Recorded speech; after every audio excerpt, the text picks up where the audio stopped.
કાગડા ને કોયલનો સંગ, ઓલા કાગડા ને કોયલનો સંગ, કાગડો કોયલ બની જાય, કાગડો કોયલ બની જાય, તમે એવા એવા ગોરોને ઓળખી લો, તમે એવા એવા ગોરોને ઓળખી લો.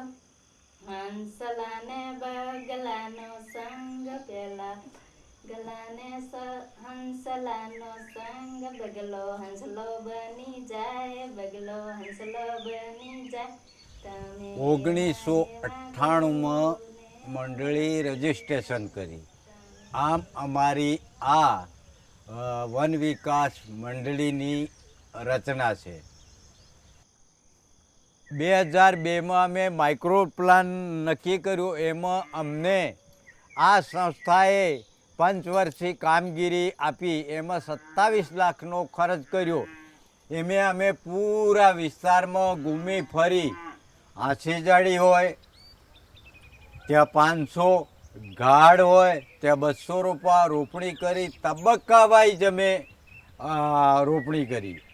તે કોતરની અંદર જંગલમાંથી સૂકા ખેંકા આવે, અમારા ખેતરોમાં આવે, ત્યાં કાર્બનની બિલકુલ જરૂર નથી પડતી.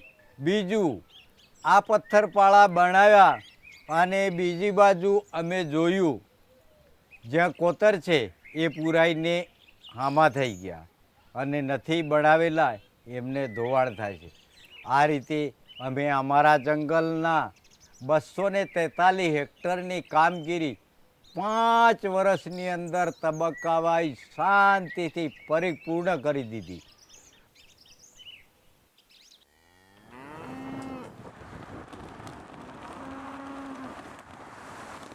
तो 73-74 में पढ़ता था અહીં કરણા.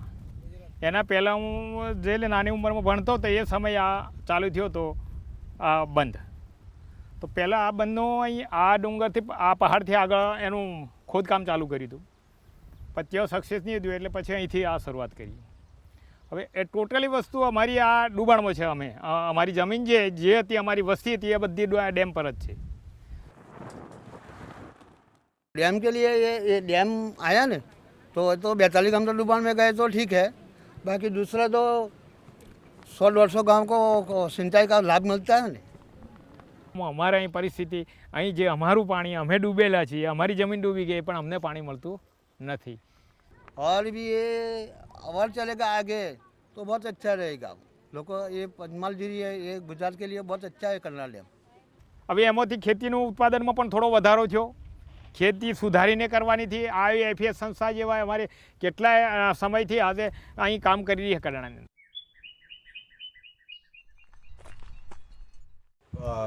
નકશો 243 હેક્ટરનો નકશો લીધો ને હજી કોઈને હોય વિચાર અને મળતો હોય તે ફરી પણ એમને મદદરૂપ થવા અમે તૈયાર જ છીએ. અમે તો પહેલેથી જ વાત કરી હતી, મંડળીઓ રજીસ્ટ્રેશન કરવાથી અમે મદદરૂપ થઈએ. એવી ઘણી મુશ્કેલીઓ પડી પણ હવે હેલું થઈ ગયું. આવતે લાકડું કાપવાનું જસીબન કોણે નામે જ થી લીધું. હુકો પડીલે વીણવાય કોઈ તૈયાર, ગેસ થઈ ગયા અને હુકસ વધ પડે પછી લીલે લાકડાનું શું જરૂર પડે. આ રીતે બધી કામગીરી કરી.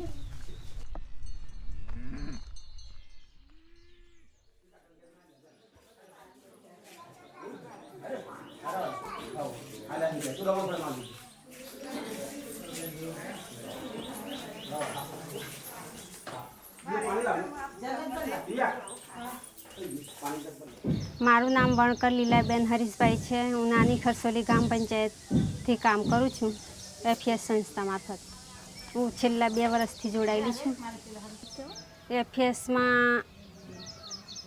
પહેલાં તો મને ખબર નહોતી પણ જ્યારથી એફએસમાં હું જોડાઈ ત્યારથી આ મનરેગા પછી આ તલાવ બેનું નથી જતી. પહેલી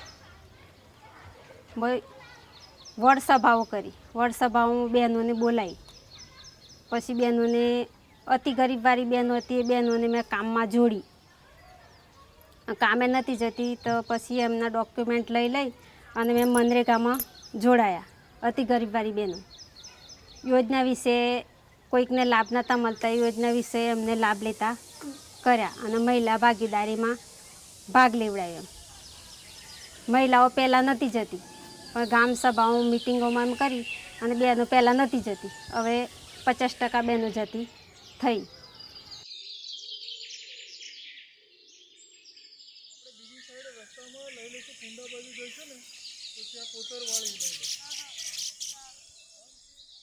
હવે ઘર ઘર એજન્ટા ફેરવે છે એટલે બહેનો જાય છે. એ બહેનો કેમ આ ઘરથી બહાર નથી નીકળતા, એટલે બહેનોને એમ થાય કે અમે ખરેખર બહેનોને જાગૃત કરીએ અને ઘરથી આગળ જાય તે બહેનો કંઈક નવીન કંઈક જાણે. એના માટે બહેનો ઘણી બધી આમ ગામમાં આગેવાન છે, વર્કર બહેનો છે, તેડાગર બહેનો છે, પછી અલગ અલગ પ્રકારની સભ્યો છે ગ્રામસભાની અંદર.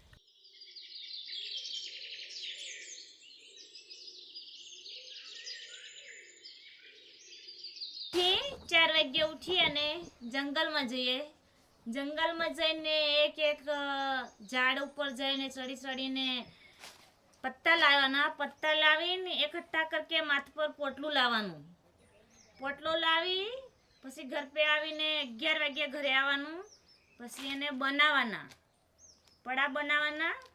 એક પત્તા खोट के पड़ा बनाते हम. પડા બનાવી અને સીધા 200-250 નંગ થાય એટલે અમે દુકાનવાળાને ઘરે આપવા જઈએ. તો દુકાનવાળા ભાઈ અમને એક પડાના ₹1.20 આપते हैं.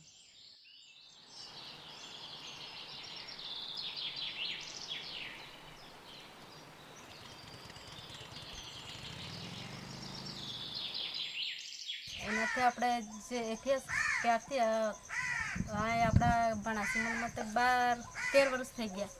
13 વર્ષથી કામ કરે છે. જંગલને લઈને પણ કામ કરે છે. સામૂહિક હદ્દાને અને CFR ઉપર ક્લેમ કરાવવાનો. આપણે ભણાસીમલમાં પણ CFRનો ક્લેમ કરાવવા સારું મિટિંગ કરવાની જ છે આ મહિને. 24 થી 25 તારીખ સુધીમાં તારીખ આપી છે. અને જે પાણી કૂવામાં નથી ને એના લીધે આપણે ગેબેન બનાવીએ છીએ. પછી જંગલમાં પથ્થરપાળા તળાવ ઊંડા કરવા એવું કામ કરવાથી જ આપણે કૂવામાં પાણી અંદર આવે. માટીપાળા છે, ચેક ડેમ છે, એવું બનાવીએ તારે કૂવામાં પાણી નીચે ને જાય ઉપર આવે એમ એટલે સ્ટ્રક્ચર બનાવવામાં આવે. કૂવામાં છેલ્લા ઉનાળામાં પાણી આપણે મટી જાય ને જે ઊંડો કરલો હોય એટલો સપોર્ટ આપણને મળ્યો ને એટલો ઊંડો થયો તો આપણે ઉનાળાના શાકભાજી પણ કરી શકીએ. પરિવર્તન તો આવશે સાહેબ, બહુ જ પરિવર્તન આવશે એવું લાગે છે મને. હજી મારે 1 જ વર્ષ થાય છે. હજી હું એવા 5 વર્ષ જો કામ કરું ને તો ગામમાં એટલું પરિવર્તન બદલાઈ જશે કે પરિવર્તનમાં ઘણો બધો લાભ થશે એવો મને કંઈક આનંદ છે ખરો.